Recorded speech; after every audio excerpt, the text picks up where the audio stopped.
자, 오스코텍 살펴보도록 하겠습니다. 자, 이 종목의 역사에 대해서는 저보다 잘 아는 사람은 없을 것 같습니다. 이거 자, 앞에서부터 이렇게 제약바이오는 장기적으로 봐야 답이 나온다라는 얘기를 드렸었는데요. 자, 이 오스코텍은 제가 어디서부터 투자를 했냐라고 하면 저기 보이시죠? 저기 앞에 여기서부터 투자를 시작한 겁니다. 이렇게 가지고 쭉 들어와서 여기까지 투자를 하고 이 뒤쪽에는 지금 보지를 않고 있죠. 자, 다시 사상 최고가를 노리고 있는 위치에 들어가 있는데 개인적으로는 얘기부터 먼저 얘기를 드리자라고 하면 제가 극찬티, 우리가 치원이 찬티, 안티 이렇게 얘기를 하지 않습니까? 찬티에서 안티로 돌아선 종목이 세 종목이 있는데요. 세 종목이 있는데 그 중에서 세 번째 종목이 되겠습니다. 근데 요거 같은 경우는 이제 조금 이제 생각할 필요가 있을 것 같습니다. 자, 우선 LG생건이 있고요. 제가 반대로 돌아선 종목 10년, 이 종목도 역시 마찬가지 10년 넘게 장투를 하다가 완전히 돌아서 가지고 지금은 그냥 비응신, 호구, 쪼다 온갖 욕을 다 하고 있죠. 이거 쳐다볼 필요조차도 없다라고 아주 극단적으로 딱 잘라가지고 얘기를 드리는 종목이죠. 이 종목을 10년 넘게 투자를 했어요. 이거 초장투 투자를 한 거죠. 이거 이렇게 투자를 했습니다. 이거 완전히 마지막까지 다 잘라내는 게 이제 여기서 잘라내 버렸고요. 그리고서는 그 뒤로는 지금 계속 욕만 하고 있죠. 지금 계속해서 현재까지도 욕만 계속하고 있습니다. 방향을 잘못 잡아도 뭐 병신짓도 어느 정도 반푼이짓도 어느 정도 해야죠. 이쪽에서 이렇게 끌고 온 사람이 그 유명한 차석용 부회장입니다. 그러니까 차석용 부회장이 그만두고 나간 뒤로 삽질만 계속하면서 회사가 방향선 자체가 완전히 표류되어 버린 거고요. 자, 그리고 그 다음에 이렇게 이 CEO가 차석용 부장은 CEO는 아니고 LG그룹이니까 경영 전문가였죠. CEO가 그대로 건재하는데도 불구하고 삽질을 한 대표적인 회사 이게 NC소프트가 있죠. 최근까지도 계속 욕을 하고요. 최근 나온 아이언2 같은 경우에는 기존의 NC의 개고기 식당하고 조금 다른 면을 보이고 있는 건 맞습니다. 앞쪽에 TLS부터 시작해서 이제 역시 마찬가지로 욕만 겁나게 하는 회사죠. 겁나게 하는 회사. 그래가지고 적자까지 들어가고 현재 경영을 맡고 있는 분이 나와가지고 사과까지 하고 그리고 생쇼를 하고 그 뒤늦게 이제서야 주주 같이 생각한다 그러고 유저하고 소통한다 그러고 그래서 요런 면들이 일부 보이고 있는 건 맞아요. 그게 이번 앞서 이제 TLS부터 그런 게 나오긴 했었는데 이번 아이언2 같은 경우도 옛날 CEO하고는 조금 다른 면을 보이는 건 확실합니다. 옛날 CEO는 앞서였던 그 이슈들 있지 않습니까? 과금 이슈라든가 그 다음에 PVP 이슈라든가 이런 거 나오면 니들이야 그렇게 말할건 우리는 돈만 빨아들이면 돼 이게 NC 모드였었죠. 그래서 택시나 적죠 좀 적당히 하자 뭐 이런 얘기까지 제가 얘기를 했었지 않습니까? 그래서 이렇게 돌아섰는데 이 오스코텍 같은 경우도 그랬었습니다. 이게 왜 그랬냐라고 하면 자, 오스코텍은요 앞서 나왔던 것처럼 자, 이 회사의 경우 레이저 티닙 유한양의 랭라자의 그게 오리지널 후보 물체를 발견을 해서 넘긴 겁니다. 그러니까 유한양행의 방식, 유한양행은 자회사를 만들어가지고 지금 이뮤논시아가 있긴 있습니다만 이렇게 자회사를 만드는 스타일 아니고요. 그리고 인수합병에 공격적으로 들어가는 스타일도 아니고요. 투자 스타일입니다. 그러니까 될 성부른 독립기업들, 스타트 기업들이라든가 이런 쪽에다 투자를 해요. 그러니까 투자를 해서 그 회사가 과실을 거두게 될 경우 혹은 주가가 이제 높게 평가를 받을 경우에 그냥 이거 팔고 나오는 경우들도 있고 근데 계속 이어가는 경우도 있고 종류가 조금 다릅니다. 그 가장 대표적인 유한양행의 투자 방식 이게 결국에 성공을 거두면서 유한양행뿐만 아니라 우리 국내에 있는 대형 제약사들에서부터 중소형 제사까지 모두가 똑같은 방식으로 들어가게 만든 그 오리지널 원조 기업이에요. 이게 그래서 뭐 최근 같은 경우도 본다 그러면 이제 큐리언트 같은 기업이죠. 동구바이오 연결되고요. 그 다음에 앱클론 이렇게 날아가 버리는 다 신고가 기업이죠. 자, 이 앱클론 종근당하고 연결이 돼서 이렇게 올라 들어가고요. 그 다음에 그 앞쪽에 부활주의 대명사 큐리언트 동구바이오 제약이 뒤를 받쳐주면서 그 이전에는 돈이 없어가지고 파이프라인을 다 접어야 했던 이 큐리언트가 되살아나면서 이렇게 계속해서 신고가 기록을 하고 있습니다. 온코닉 같은 경우는 제1약품이고 그죠? 제넥시는 한독이고 그래서 이런 식으로 다 들어가 있어요. 대웅제약에는 한올바이오 파마가 있고, 그러니까 이런 식으로 만드는 이 시리즈로 뭐 저쪽에 이제 자회사 방식이긴 합니다만, 녹십자 같은 경우가 가장 대표적인 경우죠. 녹십자, GC 이름 붙어 있는 녹십자 같은 경우, 녹십자는 자회사예요. 자회사를 두고 상장시키는 방식인데, 이 유한양행 방식이 시장 전체의 대형 제약바이오사에 자리 잡는데 가장 큰 기여를 하는 회사입니다. 그러니까 아시다시피 레이저 티닙이 유한양행으로 넘어 들어간 게 2015년 정확하게 10년 전입니다. 유한양행으로 넘어 들어간 게. 그래서 유한양행으로 기술 이전 기대감 나오고 얘기 나올 때 이때부터 시작해가지고 지금까지 투자를 한 거거든요. 유한양행에다가 넘겨주고요. 약만 만들어가지고 유한양행에 넘겨주고, 유한양행이 임상을 대신해서 임상을 하고, 그리고 얀센에다가 기술 이전을 하고, 그 다음에 얀센 이전이 글로벌 임상을 하고 상업화하고, 그리고 지금 이제 얀센 같은 경우 유한양행 레이저 티닙이 이 렉나자가 이번 분기에서 2분기에 2,300억의 매출을 올렸습니다. 2,300억. 그러니까 연간으로 친다 그러면 이제 렉나자가 약 1조 원의 매출을 보인다라는 얘기죠.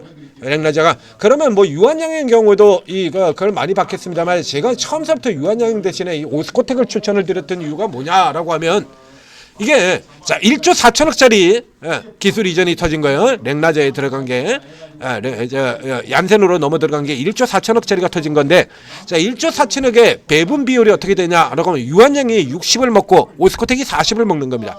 그 오스텍은 이제 그 아래에 있는 자회사 제노스코하고 20을 나눠 가지는 건데, 어차피 제노스코가 오스코텍의 자회사기 때문에요. 오스코텍이 전량 보유를 하고 있는 자회사이기 때문에 제노스코의 이익이 그대로 오스코텍에 다 합쳐지는 겁니다. 그냥 40% 그대로 넘어 들어가는 거죠. 그러면 1조 4천억에 40%라고 하면 고기 일단 기본으로만 우선 5,600억의 가치가 떨어지게 되는 거죠. 근데 그 뒤에 렉나자 같은 경우가 이제 그 레이저 티닙이 그 뒤에 계속해서 임상에서 단 한 번도 덜커덕거린 적도 없다라고 얘기 들었죠. 우리나라 신약 중에서 가장 빠른 속도로 상업화까지 가장 빠른 속도로 진행된 게 이 렉나자 레이저 티닙입니다. 가장 빠른 속도로. 그러면서 이 가치 자체가 중간에 유한양행 같은 경우서도 얘기 들었습니다만, 어제도 나왔죠. 아니 무슨 놈의 신약 가치가 주가 올라 들어가는 거에 따라서 이렇게 달라지냐, 이런 식으로 게임을 벌인다라고 예를 들었지 않습니까? 유한양행 같은 경우인데, 그래서 처음에 1조 4천억의 기술 이전을 했고요. 그 다음에 이제 시간이 임상에서 덜커덕거리지도 않고 계속해서 나가면서 먼저 나와 있던 신약 타그리스보다 더 좋은 효능을 보이고 있다라는 얘기가 나오자 가치가 그럼 올라가죠. 당연히 임상이 더 좋으니까, 임상 결과가 타그리스보다 더 우위에 있다. 그럼 가치가 당연히 올라가는 거 아닙니까? 올라가야죠. 2조 원으로 올라 들어갔습니다. 그러다가 이제 FDA 통과하는 수준에서는 4조까지 올라갔어요. 그러니까 주가가 그 뒤에 이슈 받고 달리기 시작하자 가치를 7조까지 올려버립니다. 그러더니 그 다음에 이제 이 패대기 치고 내려온 데서는 4조 원으로 내려와 있죠. 4조 원으로. 근데 현재 팔려나가는 수준을 보게 된다면 4조 원의 가치를 넘어 들어갈 것 같아요. 4조 원의 넘어 가치. 그래서 계산이 되는데도 불구하고, 그럼에도 불구하고 중간에 제가 이걸 중간에 접어버렸던 이유는 바로 그 제노스코 사건 때문이죠. 제노스코를, 이 레이저를 최초에 만들었던 미국에 있는 자회사 제노스코를 분리 상장하겠다, 이런 개소리가 나오면서 주가 개박살나고, 그리고 개인들이 뭐 아주 크게 세게 반발을 하고, 그래서 결국에 이걸 추진했던 대주주를 대표이사 자리에서 쫓아내버렸습니다. 그 쫓아내는 과정에서 또 한 번 주가가 내려가고요. 이 내려가는 경우에는 이건 내려가는 재료가 아닙니다. 이거 대주주 내초층 같은 경우는 대주주가 지금 뻘짓거리 해가지고 나간 건데, 이게 어떻게 이게 자 보시죠. 이 결국에 이게 모멘텀 플레이예요. 그래서 이 앞쪽에도 여러분 뒤져보시면 알겠습니다만, 자 앞에 여러 번 얘기 들은 거 있죠. 임상 대성공을 했는데도 불구하고 성공했다라고 뉴스가 나와 있는데 그 종목을 위에서부터 공매도로 이런 식으로 까고는 졸지에 임상 실패로 바꿔버린 케이스. 이건 어떤 회사에도 없어요. 이 오스코텍에 딱 한 번 있던 겁니다. 임상 성공했다라고 해가지고 뉴스까지 다 나와 있는 걸 기관들이 고가에서 공매도 사모펀드가 공매도 때리면서 뉴스 자체가 바뀌어요. 임상 실패했다라고. 근데 결국에 다시 또 꾹꾹 그러고 눌러놓고 또 밑에서 받아가지고 쳐올려버렸죠. 그래서 제가 아니 임상 실패했다며. 임상 실패했는데 왜 올라가고 임상 실패한 종목을 니들은 왜 쳐사고 있냐. 자, 제노스코 상장 무산. 이건 호재다. 이거 대표 해임은 호재인데 호재다. 그렇죠? 이렇게 얘기를 들었었고, 그리고 그 제노스코를 합병을 한다라는 겁니다. 제노스코를 합병을 하고 있다. 이렇게 들어가는 거예요. 그냥 결국에 이게 수급을 살펴보게 된다라고 하면 이게 외적으로 내온 거는 파이프라인 기대감입니다. 파이프라인 기대감인데 실제로는 파이프라인 기대감이 아니라 제노스코 합병 기대감, 이게 주 이슈가 돼요. 파이프라인 기대감 같은 경우는요, 파이프라인은 원래 옛날부터 있는 거잖아요. 이 파이프라인들 같은 경우가 예를 들어 가지고 이 오스코텍의 파이프라인을 따져보면 지금 외부로 내세우고 있는 이 이슈에 나오는 이 파이프라인들이 보신 것처럼 이게 이미 옛날부터 이거 다 있던 거거든요. 이거 임상 파이프라인, 신규 파이프라인 이거 본격화, 이게 이제 나온 겁니다. 이거 이제 나온 건데, 그러면 이런 파이프라인들이 예전에는 없었냐라고 하면요, 이 파이프라인 같이 거기서도 끝이 아니야. 기본적으로 나는 그렇게 봐. 그래서 삼성물산 여러분들 그대로 보유하고 없는 사람 지금 예수에도 먹는다는 것을 제가 다시 한번 강조드리는 겁니다. 아셨죠? 자, 넘어 들어가서 보면요, 여기 파이프라인에서 앞서 나왔던 거는 이겁니다. SYK, 그 다음에 이중저해제, 요것들 같은 경우로 기존 파이프라인으로 밀고 있던 거예요. 여기서 이제 지금은 요걸로 바뀌었죠. 파이프라인에서 요걸로 이렇게 바뀌어 들어간 거예요. 이거 SYK 저해제. 이게요, 이게 언제부터 이거 이제 지금 쭉 이어져 오던 거냐라고 하면,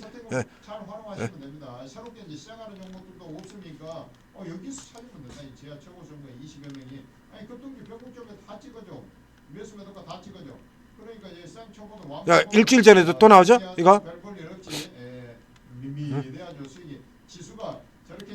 제2의, 자 여기 아래 적어보시죠.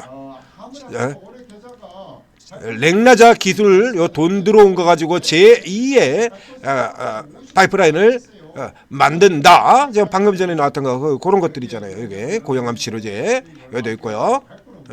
알츠하이머 치료제 얘기 나오고 있고요. 그다음에 SYK 저해제 같은 경우, 자 앞서 다시 되돌아 들어가서 보겠습니다.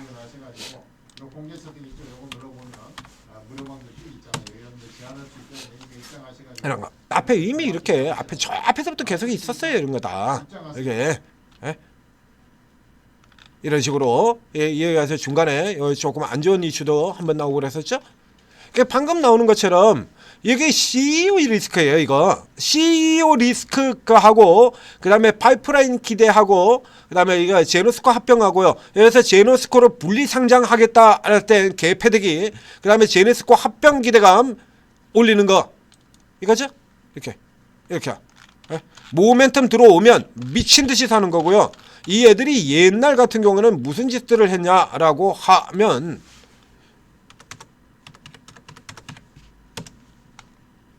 지금 이렇게 사는 이거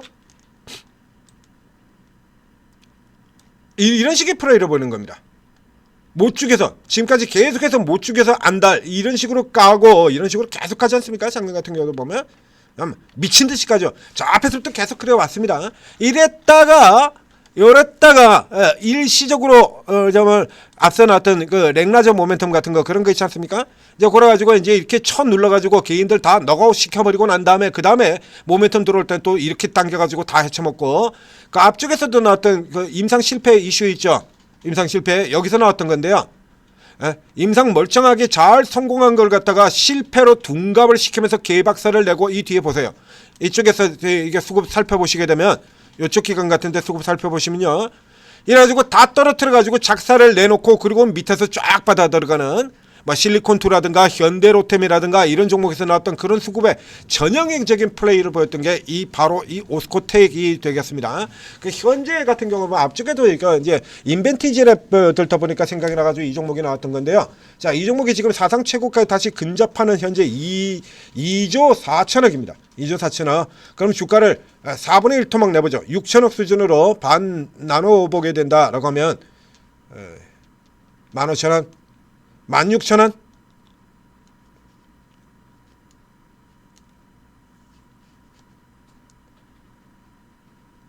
16,000원 그쯤 되는 거죠.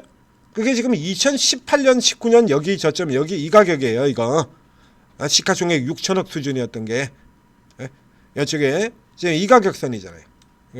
이때는 이미 자 넘어 들어가지고 이제 글로벌 임상이 순항하고 있던 시절인데 이때 같은 경우에도 지금 6천억 아래로 계속해서 내려가고 있죠. 그러니까 이게 먼저 들어갔던 거 추가적인 마일스톤 기대, 기술 이전력 기대를 말고 기존에 맺었던 계약 1조 4천억짜리 여기서 잘 나가면 계속해서 돈이 추가 들어오는 이런 구조였었거든요. 이런 구조였었는데도 불구하고 계속해서 이렇게 밑으로 까지고 내려가는 겁니다. 그래서 제가치 이하로 내려가면은 쳐서 돌려버리고 위에서 패고 쳐서 돌려버리고 이런 형태로 쭉 올라 들어왔던 거예요. 그리고 오스코텍 자체로는 지금 앞에 나와 있는 자 지금 파이프라인 얘기 나와 있는데요. 이 같은 경우 이거는 신규 파이프라인이에요. 그래서 이미 한번 크게 했던 이 해먹었던 게 있기 때문에 자 여기 나오잖아요. 제노스코를 편입을 하게 되면 제노스코가 하고 있던 거 이게 요게 이제 이 회사로 넘어 들어온다라는 얘기입니다. 그래서 요거 가지고 그 오스코텍이 원래 하던 거는 안 돼요. 알건 앞에 얘기했던 거 걔들은 같은 거 그렇게 매력적이지 않습니다. 그런데 이제 이게 이제 제노스코를 포함이 되겠다면 얘쪽에 기대가 들어간다는 거예요. 그러니까 결국에는 제노스코 편입이 주 모멘텀이 되는 거지. 이 파이프라인 자체가 주 편입이 되는 건 아닙니다. 자, 알츠하이머 있고 항암제 원래 있던 거 원래 간 거는 비소세포 폐암이죠. 레이저 테닙 넥라자가 요거는 이제 고형암 치료죠. 최근엔 다 고형암으로 바꾼다라고 얘기했습니다. 플랫폼 형태로 가는 거니까요. 그러니까 예전처럼 이게 타겟 항암제로 들어가게 되면 간암, 리보세라닙, 신라젠의 팩사백, 간암이죠. 그러니까 간암 안 되면 어떨 건데. 그래서 최근 같은 경우는 특정의 폐암, 간암, 위암, 대장암 이렇게 가는 게 아니라 얘도 치료할 수 있고 쟤도 치료할 수 있는 거. 즉 이게 현재 항암제에서 이제 이 최고 위쪽에 있는 최고 맨 위쪽에 있는 그 약이 이제 세계를 지배하고 그는 그게 20개의 적용증에 사용이 된다라고 얘기를 들었죠. 그래서 이 렉라제 역시 마찬가지로 그렇게 병용요법으로 사용이 되는 거예요. 병용요법으로. 그러니까 그러면 어차피 그런 병용요법으로 들어가서 이렇게 할다 그러면 애초에 처음 단계에서부터 고형암 치료제, 즉 위암도 될 수도 있고 간암도 될 수도 있고 폐암도 될 수도 있고 대장암도 될 수 있는 거 요걸 만드는 게 유리하지 않습니까? 그러니까 지금 방향은 다 고형암입니다. 그래서 뉴스 나오게 된다면 딱히 특정암 나오는 거 다 고형암 치료제라고 나오는 게 굉장히 많은 거죠. 자, 요렇게 해서 살펴보시고요. 그 다음에 요 케이스 같은 경우도 굉장히 애매한 것이 자, 그래서 이 기존에 이 오스코텍을 이렇게 이끌었던 대표이사가 물러났다 이거야. 자, 그러면 진양군 회장 같은 경우 어제 HLB에서 대표 회상에서 물러났죠. 그럼 물러났으면 그러면 그래서 대표이사가 물러났으니까 이제 뻘짓거리는 않을 것이다. 그럼 대표이사가 사업에서 완전히 손 떼는 겁니까? 회사 자체에서? 대주주 자체는 그대로 유지를 하고 있죠. 진양군 회장도 그대로 유지하고 있고요. 여기도 그대로 유지하고 있습니다. 회사를 팔아치운 것도 아니고 그대로 유지를 하고 있다라는 얘기죠. 그러면 생각을 해보자 이거지. 얘가 만약에 손을 다 떼그랬다 그러면 그건 기존에 사업 진행하고 있던 거 이건 누가 해?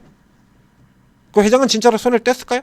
그 회장이 손을 떼지 않았다라고 하면 그러면 결국에 이 종목 같은 경우는 계속해서 이 모멘텀 가지고 도는 이런 형태로 되는 종목이 된다라는 얘기입니다. 그리고 앞서 지금 미쳐 날뛰고 있는 인벤티지랩 같은 경우 계속해서 제가 개 취급받고 있는 종목, 이거 종목 할 때마다, 이게 종목 분석할 때마다 혈압오릅니다. 개 취급받고 있는 종목, 이렇게 계속 얘기 드렸죠. 이게 1조예요, 이거. 이제 1조밖에 안 되는 거예요, 이거.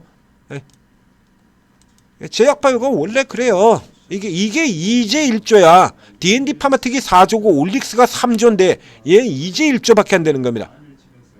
인벤티지 랩이 이 비만만 가지고 있는 회사 아닙니다.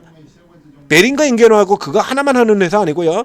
근데 항상 이렇게 재가치를 못 받고 밑으로 헤매요. 이런 쪽에서 노려야 되는 거예요. 이게 이런 쪽에서 라인들에서 노려야 되는 겁니다. 그러니까 ABL이 이제 어느 정도의 자리를 잡고 난다 그러면 그럼 바로 지금 현재의 주가 20만 원, 시총 11조, 기술 이전 11조. 그래서 딱 거기까지 제가 얘기를 드렸죠. 목표가로. 20만 원까지 목표가 딱 제시를 드렸지 않습니까? 이 20만 원이 시가총액 11조고요. 그 11조가 ABL이 기술 이전한 총액이 됩니다. 이제 위쪽 라인으로 올라 들어가서 자리를 얻고 난 다음에 바로 지금 가격이 저가가 되는 거죠. 지금 가격이 저가되는 겁니다. 오스코텍에 그랬던 것처럼 기술 이전 가치가 그대로 저가가 되는 거예요. 에이프릴 바이오 같은 경우도 마찬가지가 되죠. 에이프릴 바이오가 이제 계속 이렇게 성장해서 올라 들어가고 난다라고 하면 시가총액 1조 원 수준이 저가 수준이 되는 거예요. 이렇게도 형태로 들어간다라는 거. 오스코텍을 통해서 다른 종목까지 묶어서 한꺼번에 같이 바이오의 가치를 평가하는 방식에 대해서 설명을 드렸습니다. 천재투자TV 구독, 좋아요 눌러주시고 그리고 오르고에 들어오시게 되면 오르고 있는 20여 분의 전문가들이 이렇게 스타일이 다 틀리고 특기가 다 다릅니다. 자, 화면에 보시는 것처럼 코인도 있죠. 다 달라요. 그래서 여러분들이 여러분들한테 맞는 스타일 전문가 잘 찾으시고 그리고 거기에 보완을 해주는 이런 전문가까지 같이 딱 해서 이렇게 6명 이렇게 세팅 7명 정도 맨 화면에 나오게 이렇게 세팅해 두게 된다라고 하면 시장 상황과 관계없이 꾸준히 이익을 낼 수 있게 된다라는 얘기죠. 자, 오르고 잘 활용하셔서 성공 투자하시기 바랍니다. 천재투자TV 구독, 좋아요 잊지 말고 눌러주시고요.